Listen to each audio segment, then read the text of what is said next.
இயேசு கிறிஸ்துவின் இனிதான நாமத்தில் இன்றைய ஆவிக்குரிய சிந்தனைக்கு உங்களை அன்புடன் வரவேற்கின்றோம். இப்போதும் ஒரு பாடலுக்கு பின்பு உங்கள் சிந்தையை தெளிவிக்கும் ஆவிக்குரிய செய்தியை கேட்கலாம். தடைகள் உன் பாதையிலே, பெரும் துன்ப வேளைகளில் தடைகள் உன் பாதையிலே, பெரும் துன்ப வேளைகளில் பதறாமல் இயேசுவை நம்பு, பதறாமல் இயேசுவை நம்பு. புது பாதை திறந்திடுவார்.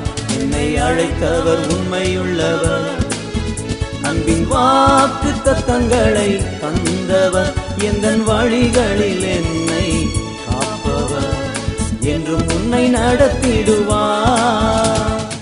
ஆண்டவர் இரட்சகருமாக இயேசுவின் இனிதான நாமத்தினால் உங்களை வாழ்த்துகிறேன். இதனால் நம்முடைய ஆவிக்குரிய சிந்தனைக்காக நீதிமொழிகள் 3 அதிகாரம் 6 நான் வாசிக்கிறேன். உன் வழிகளிலெல்லாம் கர்த்தரை நினைத்துக்கொள், அப்பொழுது அவர் உன் பாதையை செவ்வைப்படுத்துவார். நம்முடைய வழிகள் எல்லாவற்றிலும், போகிற பாதைகள் எல்லாவற்றிலும் கர்த்தரை நினைத்துக் கொள்ள வேண்டுமாம். அவரை நினைத்துக் கொள்ளும் பொழுது நம்முடைய பாதையில் இருக்கிற ஸ்ட்ரகிள்ஸ், பல விதமான பிரச்சனைகள் நாம் சந்திக்கிறோம். தடைகள் அல்லது காரியங்கள் கைக்கூடி வராமல் திரும்பி வருகிறோம். இப்படிப்பட்ட சூழ்நிலையெல்லாம் கர்த்தர் மாற்றி பாதையை செவ்வையாக்கி நம்ம கூடவே வந்து காரியங்களை வாய்க்க பண்ணுவார். நியாயாதிபதிகளின் புஸ்தகத்திலே 15 அதிகாரத்திலே 18 பார்க்கும் பொழுது, சிம்சோன் மிகவும் தாகமடைந்து கர்த்தரை நோக்கி கூப்பிட்டான். தேவரீர் உமது அடியன் கையினால் இந்த பெரிய ரட்சிப்பை கட்டளையிட்டிருக்க, இப்பொழுது நான் தாகத்தினால் செத்து விருத்த சேதனம் இல்லாதவர்கள் கைகளில் விழ வேண்டுமோ என்றான். எந்த இடத்தில் சிம்சோன் இந்த வார்த்தையை சொல்லுகிறார் என்று சொன்னால், பெலிஸ்தர்கள் அவனுக்கு விரோதமாக ஒரு 1000 பேருக்கு மேலே வரும்பொழுது ஒரு பச்சை கழுதை தாடை எலும்பு எடுத்து 1000 பேரை அவன் கொன்று போடுகிறான். கொன்று போட்டு அவர்களை ஜெயித்த பின்பு அந்த தாடை எலும்பை தூக்கி போட்டுவிட்டு சற்று வரும்போது அந்த இடத்திற்கு லேகி என்று பெயர்விட்டு வரும்போது தாகத்தினாலே சுருண்டு விடுகிறான். டயர்டாகி தண்ணீர் தாகம் உயிர் போகிற அளவுக்கு அடுத்து ஒரு ஸ்டெப் கூட வைக்க பலன் இல்லை.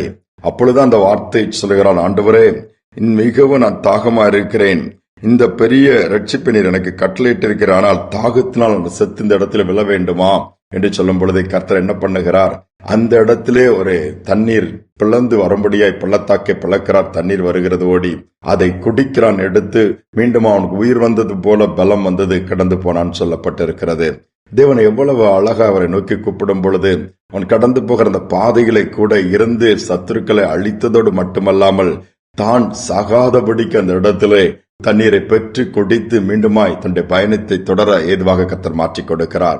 நம்முடைய வாழ்க்கையிலும் கூட அப்படித்தான். பிரச்சனை வந்த பிறகு தேவனை தேடுவதை காட்டிலும் வழிகளிலெல்லாம் அல்லது ஒரு இடத்திற்கு பிரயாணப்பட்டு போகும் பொழுது அதுக்கு முன்பாகவே, ஆண்டவரை நீங்க எங்க கூட வாங்க, நடத்துங்கன்னு சொல்லி அவரை எப்பொழுது நமக்கு முன்பாக வைத்து அவருடைய நினைவாகவே நீர் எங்க கூட இருந்தா தான் முடியும், எங்களுடைய திறமைகள், எங்களுடைய தாளந்துகள், எங்களுடைய கிரியைகள் எல்லாம் 2வது தான் என்று சொல்லி நம்மை தாழ்த்தி ஒப்பு கொடுத்து பிரயாணப்பட்டு செல்வோம் என்று சொன்னால், காரியங்களை செய்வோம் என்று சொன்னால் நிச்சயமாக அது வாய்க்கும், அங்கு நமக்கு ஜெயமாய் முடியும்.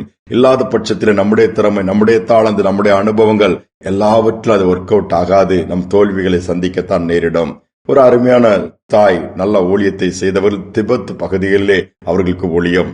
ஏராளமான எதிர்ப்புகளின் மத்தியில் தான் ஆத்ம பாரத்தோடு அவர்கள் ஊழியம் செய்து கொண்டு தன் வாழ்நாட்களை அப்படியே கழித்துக் கொண்டிருந்தார்கள். ஒரு நாள் ஆவியானவர் ஏவுகிறார், குறிப்பிட்ட ஒரு இடத்திற்கு போர் வியாதிப்பட்டிருக்க ஒரு மனிதனுக்காக ஜெபிக்க வேண்டும். அது ஏறக்குறைய 20 மைல் தூரம் இருக்குமாம். சரி ஆண்டவர் என்று ஆண்டோட சத்தத்துக்கு கீழ்ப்படிந்து தன்னுடைய பிரயாணத்தை தொடங்குகிறார்கள். கையில் இருந்தது ஒரே ஒரு பிஸ்கட் மட்டும்தான், அதுதான் அவர்களுக்கு ஆகாரம். நடந்து போகும்போது அந்த பிஸ்கட்டையும் சாப்பிட்டு விட்டார்கள். அடுத்த ஆகாரமும் கிடையாது, ஒன்னும் கிடையாது. ஆனால் கர்த்தர் மேல் பாரத்தை வைத்துட்டு, ஆண்டவரே நீர் சொல்லுகிறேன், நான் போகிறேன் என்று சொல்லி நடந்து போய்கொண்டே இருக்கிறார்கள். கரடு முரடான பாதை. போயிட்டு இருக்கும் பொழுது பசி ஒரு பக்கம் எடுக்கிறது, இன்னும் போக வேண்டிய தூரம் இருக்கிறது. அந்த வழிகளிலே வாதுமை கொட்டைகள் நிறைய விழுந்து கிடக்கிறது. ஐயோ, யாரோ போகிறாங்க, அந்த பையில் ஏதோ துவாரம் விழுந்து சிந்தி கிடக்குன்னு ஓடி போய் பக்கம் பக்கம் பார்க்கிறார்கள், யாருமே இல்லை. என்ன செய்வேன்னு தெரியவில்லை. யாரோ போட்டுட்டு போயிருப்பாங்கன்னு சொல்லி பார்த்தால் பக்கத்தில் யாருமே இல்லை.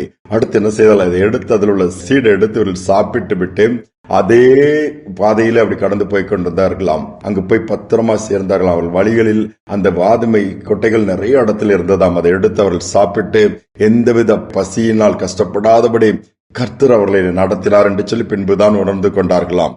பாருங்கள், வழியில் என் மகள் பசியினால் வாடக்கூடாது என்று சொல்லி கர்த்தர் அங்கு ஒரு அதிசயத்தை செய்கிறார். அங்கு போய் ஜெபிக்கிறார்கள். அந்த வியாதியஸ்தரும் தன்னுடைய வியாதி நீங்கி சுகம் பெற்ற ஆண்டவரை மகிமைப்படுத்தினாராம். சந்தோஷமாய் திரும்பி வருகிறார்கள். இதான் ஆண்டவருடைய நடத்தல். வழிகளிலெல்லாம் நாம் கர்த்தரை நினைத்துக் கொள்வோம் என்று சொன்னால் பாதை செவைப்படும். இல்லாத பட்சத்திலே பாதைகளிலே தடைகள் வரும். பாதியிலே பிரயாணங்கள் கூட நின்றுவிட ஏதுவாக மாறிவிடும். அப்படி வேண்டாம். இன்றைக்கு ஒரு தீர்மானம் எடுப்போம். ஆண்டவரே, எங்கு போனாலும் நீங்க கூட வாங்க. அவருடைய துணையினாலே, உதவினாலே, நடத்துவதனாலே, ஒத்தாசையினாலே காரியங்களை செய்வோம் என்று சொன்னால் எல்லாம் ஜெயமாகவே முடியும். ஜெபிப்போம். அன்பின் தகப்பனே, இந்த நாள் நம்முடைய சமூகத்திலே தாழ்த்தி வந்து நிற்கிறோம் அப்பா. நாட்களும் காலங்களும் வேகமாய் ஓடிக்கொண்டிருக்கிற இந்த காலகட்டத்திலே, இந்த காலை நேரத்திலே உம்மை நோக்கி பார்க்கிறோம். அநேக நேரங்கள் பாடுகள் தான் எங்கள் நினைவாக மாறிவிடுகிறது. எங்களுக்கு ஒவ்வொருத்தர் சொன்ன காரியங்கள் தான் எங்கள் நினைவாய் மாறிவிடுகிறது. மற்றவர் சொன்ன வார்த்தைகள் தான் அடிக்கடி இப்படி சொல்லிட்டாங்க, இப்படி ஆகிவிட்டது, இப்படி இருக்கிறது சொல்லி நினைத்து புலம்பிக் கொண்டிருக்கிறோம். அந்த நினைவுகள் அப்படிப்பட்ட போராட்டங்கள் எல்லாம் எடுத்து போட்டு விட்டு வழிகளில் எல்லாம் நாங்கள் போகிற பிரயாணங்கள் சிறு தூரமோ அல்லது பெரிய லாங் டிராவலாக இருக்கலாம், எதுவாக இருந்தாலும் நீங்க கூட வந்து எங்களுக்கு முன்பாக சொல்லும்படி நாங்கள் ஜெபிக்கிறோம். சொல்லும் பொழுது பாதைகள் செவ்வையாகும், தடைகள் மாறும், சத்துருக்கின் கிரியைகள் எல்லாம் அழிக்கப்படும். எங்களுக்கு போதுமானவராய் இருந்து பராமரித்து பாதுகாக்க வல்லவராய் நீர் இருப்பீர் என்கிற நம்பிக்கைக்காக நன்றி ஆண்டவரே. இதனாலும் நோக்கி கூப்பிடுகிற பிள்ளைகள் ஒவ்வொருவரும் நினைவு கூறுவீராக, பாதைகளை செவைப்படுத்துவீராக.